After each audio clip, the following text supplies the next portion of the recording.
Welcome to the Double Duty Agent Podcast. I'm your host, Carla Higgins, and you've tuned into the Coach's Corner. This is a segment where we tackle real-world challenges submitted by our listeners, and sometimes I'll even call a strategic play you can put into action right away. Each week, we dive into the questions, roadblocks, and opportunities you're facing as a double duty agent. Whether it's mastering your time use management, finding that next client, or staying motivated after a long day of work at your 9-to-5, Coach's Corner is here to provide you with practical solutions and actionable steps to keep your business moving forward. So grab your notepad because we're about to break down a new challenge or hand you a winning play you can implement today to start seeing results. So let's jump right in. Welcome. It's Coach Carla, and I am here for our very first Coach's Corner. I've had a lot of listeners reach out and mention that they have challenges that they would like to hear coached around.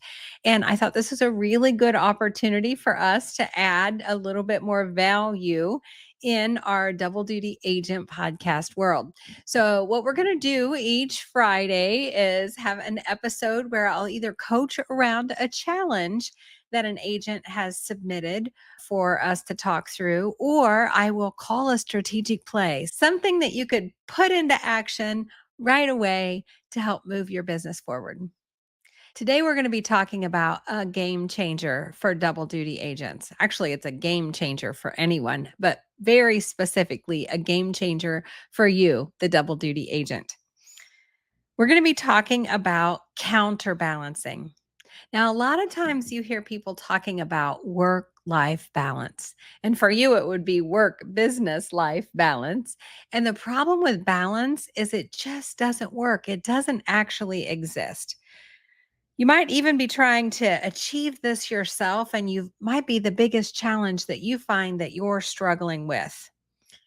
That concept of work-life balance, that's just a myth. It's something that, I don't know, it's a unicorn. It's a unicorn. Everybody's running around trying to chase. The idea of balancing everything perfectly, I mean, it's a really nice thought, right? But in reality, it's not even realistic. And in fact, trying to achieve that balance could be what is holding you back. So, what's the alternative?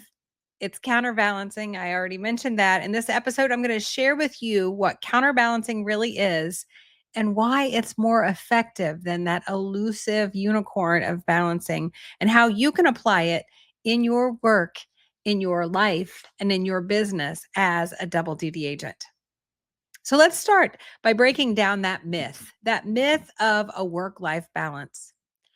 Balance implies giving everything equal attention, like standing on a seesaw with perfect equilibrium. Do you guys remember the teeter-totter? Did you guys ever teeter-totter as a kid? That elusive trying to stay in that perfect balance. Well, that's just not the case. If you watched the Olympics recently, you watched those amazing gymnasts and you watched them on the balance beam, or any of the amazing things that they were doing, the feats that they accomplish in the Olympics. It's so amazing. But think about it. They're not staying balanced. They're actually counterbalancing back and forth. And that's what keeps them on the beam. When you try to give everything equal time and equal energy, nothing gets your full focus. Nothing at all is going to get your full focus. Living in the middle might feel safe and comfortable. And I know there's a part of you that likes safe and comfortable, but it also means you're living with mediocrity. Is that what you want in your life? Just average? Do you want just that mediocre middle? You're never going all in on anything, and this will limit both your results and your growth. The truth is, life just doesn't work this way. There are moments when one part of your life, whether it's your job, your real estate business, or your family, it needs more of your time and energy, and that's okay. Instead of chasing perfect balance, successful double duty agents know what really matters is knowing when to go all in on one thing and when to shift your focus to other priorities.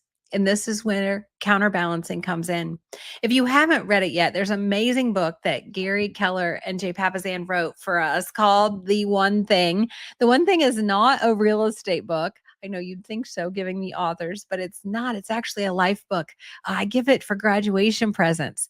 It's a wonderful book on all of the skills that you need to be successful in life. And it's a great gift to give someone who's graduating, but it's also a great gift for you to give yourself. And Gary and Jay talk a lot about counterbalancing in The One Thing. So if you haven't read that, you might grab a copy or download it on your Audible and start listening.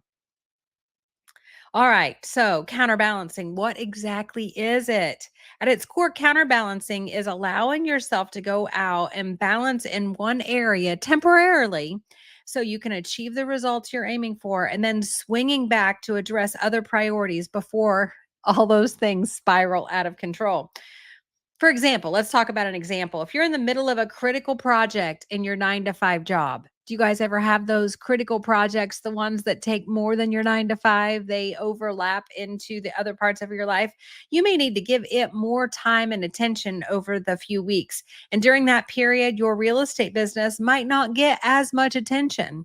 And you might need to lean on systems, or you might need to find some leverage and delegate tasks.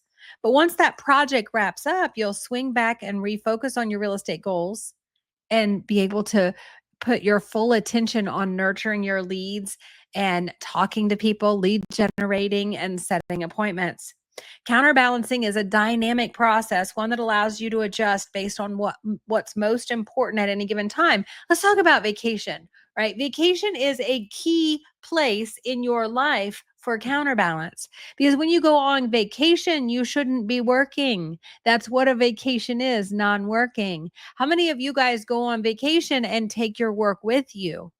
Well, you know what? You're robbing yourself of what life is really about. We talk a lot about life by design, and is that the design? Is that the life that you want? So, counterbalancing can be going on vacation and being all in on vacation, right? We have to be all in. Counterbalancing, again, is a dynamic process, and you're going to adjust. So, depending on what in your life needs your attention the most right now, that's where you're going to spend your time and energy. Now, let me ask you a question.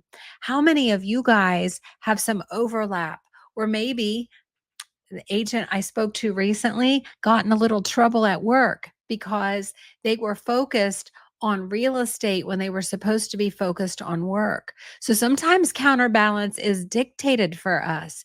We need to have a set schedule so that we know when our real estate time is, and we don't bleed that over into our work time where we're being paid to do another job.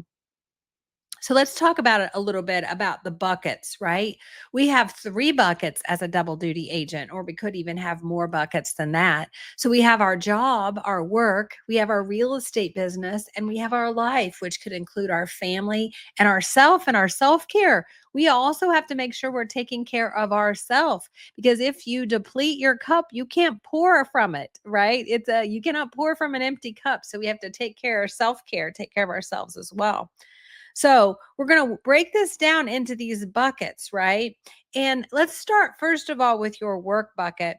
As a double duty agent, your work bucket includes that full-time job, or it could be that that bucket isn't a full-time job. It could be that you have another full-time responsibility that limits your hours in real estate, and that makes you double duty as well. You do not have to have a job to call yourself double duty. In fact, I think most people are probably double duty, but I know agents who, for instance, have a family member and they provide full-time care for the family member. That makes them double duty. So whatever that bucket is that is your full-time responsibility, that's one bucket. There's also the bucket of your real estate business, and then there's the bucket of your life. And each of these are going to require a little bit different approach. For your job, you may need to go to the extreme sometimes, like putting in the extra hours, overtime. Sometimes there's overtime that we have to put in, maybe, or just extra hours to meet a deadline or to close a big deal. But you also need to carve out focused time blocks for your real estate business. And we talk about this when we talk about scheduling. This might mean setting aside a few hours every evening, a few hours every week when you're fully engaged in doing lead generation, talking to people. Lead generation is not scary. It's just talking to people so that we can find people who need our help. And you got to set that time aside. You also need to set time aside for your real estate business for you to get the training and education and learning and skill building that you need. So we need to have that as part of that bucket as well. Once we put those places on our calendar, the trick is to protect those time blocks like gold, right? They are protected like gold. We have a saying that is, you cannot erase, you have to replace. So if you have to move that time block to something else because you're counterbalancing, you just pick it up and move it. And then you counterbalance that as well. Just remember, when you're doing your job and nothing else should matter. When you're spending time with your family or you're focused on self-care, that's where 100% of your attention should be. And when it's time for you to work in your real estate business, then you need to make sure that you have 100% focus there. I have agents sometimes that tell me, oh, I don't need a schedule. I'm just going to do real estate whenever it fits in. If that's the game that you're playing, if that's your strategy, my guess is that it probably doesn't fit in well, right? So we have to be very intentional about that. And we'll talk about time blocking in more detail on future Coaches Corners. So the key to counterbalancing is knowing when to shift. Counterbalancing isn't just about planning. Planning is super important, but counterbalancing isn't just about planning. It's also about being aware of when it's time to shift. Maybe you've been in the work zone for weeks and you notice your energy or relationships are starting to suffer.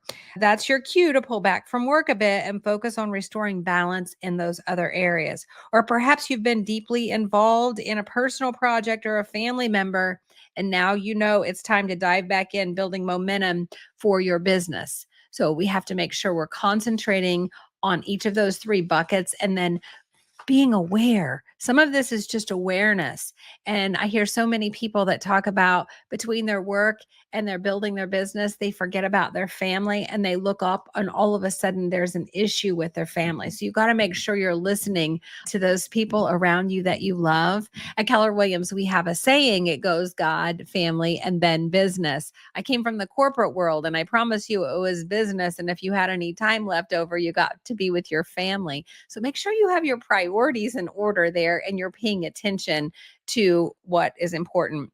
So counterbalancing is just going to require regular check-ins with yourself. Ask yourself questions like, is there an area of my life that I have been neglecting? Have I been stuck in one extreme too long? Do I need to rebalance? Right? Just rebalance. Being honest with yourself will help you make the right shifts at the right time. As double duty agents, you have unique challenges, but with the right mindset and tools, you can thrive both in your career and in your personal life and in your real estate business. Counterbalancing isn't about achieving perfect balance. It's about making purposeful shifts to focus on what matters the most at any given time.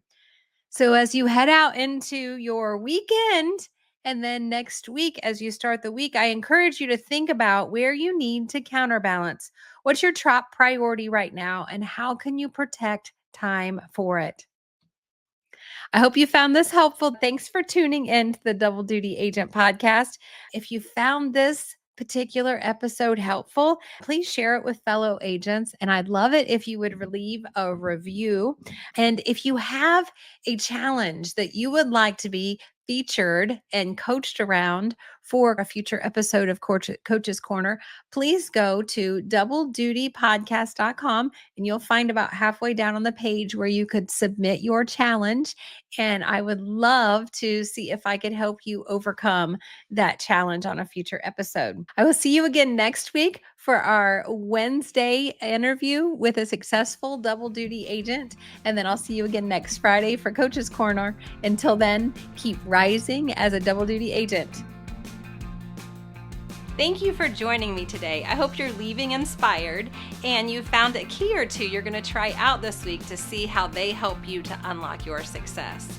Be sure to subscribe so you don't miss a single story. And if you'd like to get in touch with me, you can find me at doubledutypodcast.com. That link is also in the show notes. Until next time, have a productive week.